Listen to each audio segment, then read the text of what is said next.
Bismillahirrahmanirrahim. Assalamualaikum warahmatullahi wabarakatuh. Puji syukur kita haturkan kehadirat Allah Subhanahu wa taala dan salawat serta salam tak lupa ke junjungan kita Nabi besar kita Nabi Muhammad sallallahu alaihi wasallam. Allahumma shalli ala sayyidina Muhammad wa ala sayyidina Muhammad. Perkenalkan, saya Hudzaifah Karepesina, moderator dari kelompok 8 yang akan mempresentasikan makalah dengan judul Tata Cara Berpidato Ilmiah. Adapun sub-sub materi yang akan dibahas pada kelompok kami yaitu tentang pengertian pidato, tujuan pidato, kriteria berpidato, dan masih banyak lagi. Oke, tanpa membuang-buang waktu lagi, saya serahkan kepada pemateri pertama. Kepada pemateri pertama, saya persilahkan. Bismillahirrahmanirrahim. Terima kasih atas kesempatan yang telah diberikan. Baik, saya Dea Ananda selaku pemateri pertama akan menjelaskan materi tentang pengertian pidato. Pidato ialah kegiatan berbahasa lisan menurut Cermat Berbahasa Indonesia, halaman 228 tahun 2009. Pidato adalah berucap di depan umum untuk tujuan tertentu menurut Kamus Lengkap Bahasa Indonesia halaman 445. Jadi, pidato adalah sebuah kegiatan berbicara atau berorasi untuk menyatakan pendapatnya atau memberikan gambaran tentang suatu hal yang ditunjukkan untuk orang banyak. Pidato biasanya dibawakan oleh seseorang yang memberikan orasi-orasi dan pernyataan tentang suatu hal atau peristiwa yang penting dan patut diperbincangkan. Pidato diantaranya adalah sambutan yang disampaikan pada awal sebuah acara atau pidato kenegaraan yang disampaikan oleh presiden. Pidato yang baik dapat memberikan suatu kesan yang positif bagi orang-orang yang mendengar pidato tersebut. Kemampuan berpidato atau berbicara yang baik di depan umum dapat membantu untuk mencapai jenjang karir yang baik. Contoh pidato yang seperti pidato kenegaraan, pidato menyambut hari besar, pidato pembangkit semangat, pidato sambutan acara atau event, dan lain sebagainya. Dalam berpidato, penampilan gaya bahasa dan ekspresi kita hendaknya diperhatikan, serta kita harus percaya diri menyampaikan isi dari pidato kita, agar orang yang melihat pidato kita pun tertarik dan terpengaruh oleh pidato yang kita sampaikan.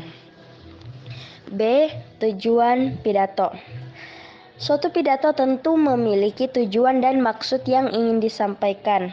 Adapun tujuan dari pidato antara lain, yang pertama, mempengaruhi orang lain agar mau mengikuti kemauan kita dengan secara sukarela. Yang kedua, memberi suatu pemahaman atau informasi pada orang lain. Yang ketiga, membuat orang lain senang dengan pidato yang menghibur, sehingga orang lain senang dan puas dengan ucapan yang kita sampaikan. C. Kriteria berpidato. Adapun kriteria dari berpidato adalah sebagai berikut. Yang pertama, isinya sesuai dengan kegiatan yang sedang berlangsung. Yang ketiga, isinya mengunggah dan bermanfaat bagi pendengar. Yang ketiga, isinya tidak menimbulkan pertentangan sara. Yang keempat, isinya jelas. Yang kelima, isinya benar dan objektif. Yang keenam, bahasanya yang dipakai mudah dipahami. Dan yang ketujuh, bahasanya disampaikan secara santun, rendah hati, dan bersahabat. D. Kerangka susunan pidato. Adapun kerangka dari susunan pidato antara lain sebagai berikut. Yang pertama adalah skema susunan suatu pidato yang baik. Kedua, pembukaan dengan salam pembuka. Ketiga, pendahuluan yang sedikit menggambarkan isi. Yang keempat, isi atau materi pidato secara sistematis. Contohnya itu seperti maksud, tujuan, sasaran, rencana, langkah, dan lain-lain. Dan yang kelima adalah penutup seperti kesimpulan, harapan, pesan, salam penutup, dan lain-lain. E. Fungsi pidato. Adapun fungsi dari pidato antara lain sebagai berikut. Yang pertama, mempermudah komunikasi antar atasan dan bawahan. Yang kedua, mempermudah komunikasi antar sesama anggota organisasi. Yang ketiga, menciptakan suatu keadaan yang kondusif di mana hanya perlu satu orang saja yang melakukan orasi atau pidato tersebut. Dan yang keempat, mempermudah komunikasi. Oke, baik sekali tadi penyampaian materi dari pemateri pertama. Selanjutnya kita beralih ke pemateri kedua. Kepada pemateri kedua, saya persilahkan. Bismillahirrahmanirrahim. Nama saya Farisal Mapamagau. Saya akan melanjutkan materi dari F. Tata tertib dan etika berpidato. Tata tertib dan etika berpidato. Tata cara berpidato merujuk kepada langkah-langkah dan urutan untuk memulai, mengembangkan, dan mengakhiri pidato. Adapun langkah-langkah dan urutan berpidato secara umum diawali dengan pembukaan, sajian, isi, dan penutup. Sementara itu, etika berpidato merujuk kepada nilai-nilai kepatutan yang perlu diperhatikan dan dijunjung ketika seseorang berpidato. Ketika berpidato, kita tidak boleh menyinggung perasaan orang lain. Sebaliknya, berupaya untuk menghargai dan membangun optimis bagi pendengarnya. Selain itu, keterbukaan, kejujuran, empati, dan persahabatan perlu diusahakan dalam berpidato. G. Praktik pidato. Biasanya dipraktikkan oleh pemimpin organisasi kepada anak buah organisasinya. Dipraktikkan oleh pemimpin atau penjabat negara guna mempermudah adanya komunikasi sehingga terciptanya keadaan yang demokratis. Dipraktikkan untuk menegangkan massa atau khalayak ramai. Biasanya seseorang pemimpin atau orang yang berpengaruh diwajibkan untuk menguasai teori pidato. H. Jenis-jenis berpidato. Berdasarkan pada sifat dari isi pidato, pidato dapat dibedakan menjadi 1. Pidato pembukaan adalah pidato singkat yang dibawakan oleh pembaca acara atau MC. 2. Pidato pengarahan adalah pidato untuk mengarahkan pada suatu pertemuan. 3. Pidato sambutan, yaitu merupakan pidato yang disampaikan pada suatu acara, kegiatan, atau peristiwa tertentu yang dapat dilakukan oleh beberapa orang dengan waktu yang terbatas secara bergantian. 4. Pidato peresmian adalah pidato yang dilakukan oleh orang yang berpengaruh untuk meresmikan sesuatu. 5. Pidato laporan, yakni pidato yang isinya adalah melaporkan suatu tugas atau kegiatan. 6. Pidato penanggung jawab adalah pidato yang berisi suatu laporan pertanggungjawaban. I. Metode pidato. Menurut ada tindaknya persiapan sesuatu dengan cara yang dilakukan waktu persiapan. Ada 4 macam pidato, antara lain: A. Serta-merta. Metode ini merupakan pidato yang apabila Anda menghadiri acara dan tiba-tiba dipanggil untuk menyampaikan pidato. Keuntungan: 1. Lebih ungkapkan perasaan pembicara. 2. Gagasan datang secara spontan. 3. Memungkinkan Anda terus berpikir. Kerugian: menimbulkan kesimpulan yang mentah, mengakibatkan penyampaian tidak lancar, gagasan yang disampaikan ngawur. 4. Demam panggung. B.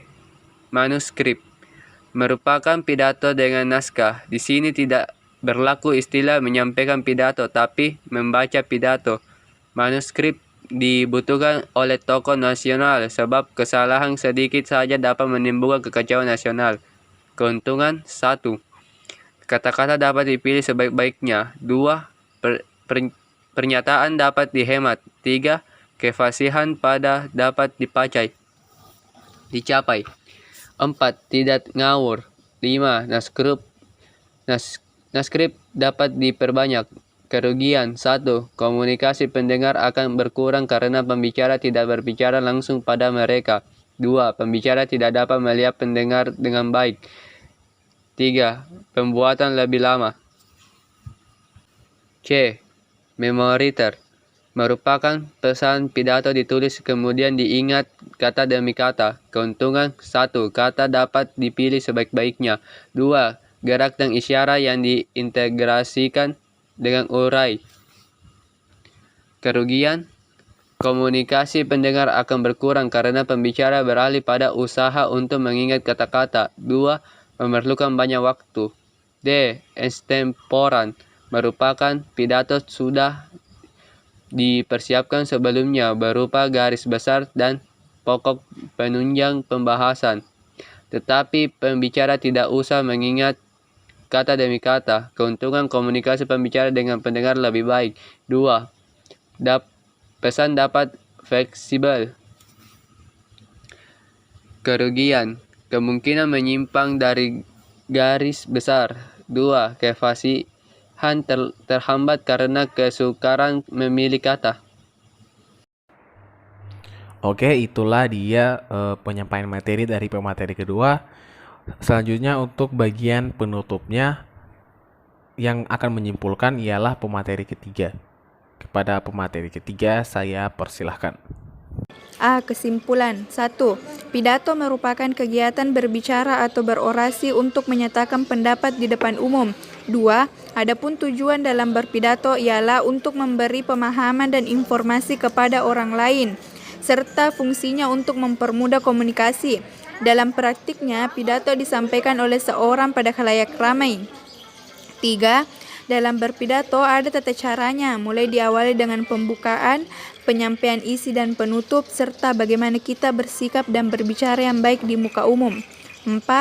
Metode yang dapat kita gunakan untuk berpidato diantaranya impromptu atau serta-merta, manuskrip, memoriter, dan extemporan.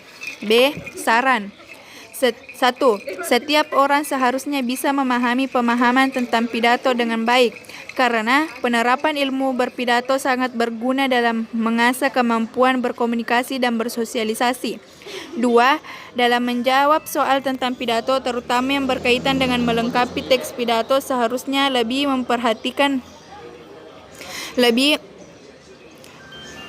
memperhatikan kerangka susunan pidato dengan baik, sehingga hal itu dapat mempermudah untuk menganalisis jawaban yang sesuai untuk melengkapi kerangka pidato tersebut. Oke, baik. Demikian presentasi kelompok kami. Selanjutnya untuk tahap atau sesi tanya jawab akan dilanjutkan pada Zoom meeting yang akan dilaksanakan nanti. Kurang dan lebihnya saya mohon maaf. Wabillahi taufiq wal hidayah. Wassalamualaikum warahmatullahi wabarakatuh.